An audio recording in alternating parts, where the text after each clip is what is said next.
Tere, mina olen Kristi Rahm ja tahan teile tutvustada sellist veebipõhist vahendit nagu Flockdraw, millega on võimalik siis reaalajas kohe mitmekesi koos joonistada.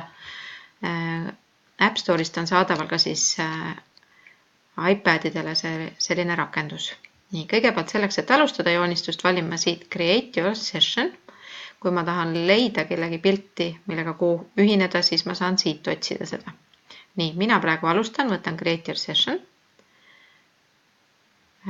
Panen omale sellise nagu varjunime või salanime ja panen Join. Nii, nüüd on mul siis käepärast siin see tahvel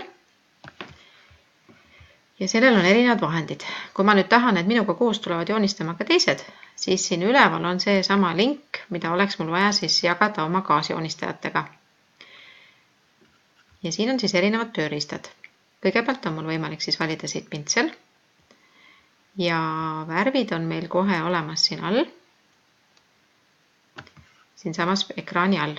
Ehk siis kui mina praegu valin siit kollase värvi ja valisin selle, no tuli jälle roheline, ja siis saan ma siit joonistada või valin siit mõne teise värvi ja saan siit midagi muud joonistada. Siis on mul olemas siin kustutuskumm, kui midagi läks valesti. Nüüd on mul see kustutuskumm väga väike. Siit on võimalik valida siis tööriista suurust, ükskõik kas pintslil või kustutuskummil.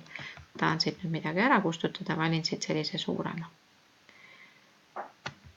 Nii, siis on mul olemas siin võimalik täita oma joonis kohe konkreetselt mingi värviga. No, näiteks nii.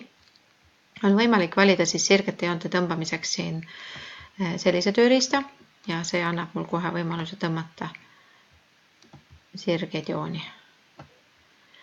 Siis ma saan kirjutada teksti.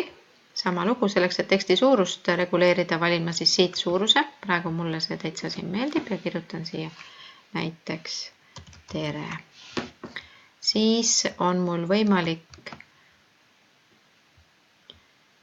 kaaslastega ka juttu rääkida, ehk siis näiteks arutada, mida me joonistame. Et siin üleval on selline koht nagu chat ja kui ma siia nüüd panen näiteks, et teeme Kadri Sandi, siis kõik minu kaasjoonistajad siis näevad seda. No praegusel hetkel on ta mul siin ka trükkimistööriistana, siis ta muidugi tuli ka kohe siia.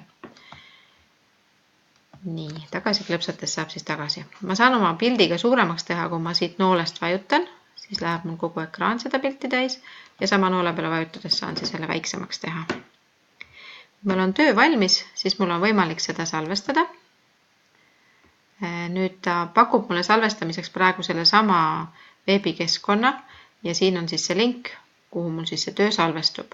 Kui ma nüüd tahan, et mul see pilt jääks alles ja ma saaksin teda ka mujal kasutada, siis see ilma sisse logimata ei ole mul muud varianti, kui ma peaksin tegema sellest print screen'i pildi, mis tähendab siis seda, et näiteks minu arvutil ma peaksin all hoidma FN klahvi ja vajutama print screen klahvi. Mõnel teisel on jälle näiteks Ctrl Alt ja print screen, et seda peate siis õpetajaga koos ise valmis vaatama, missugust klahvi kombinatsiooni on vaja kasutada. Igal on mõnusat katsetamist ja koos joonistamist teile kõigile.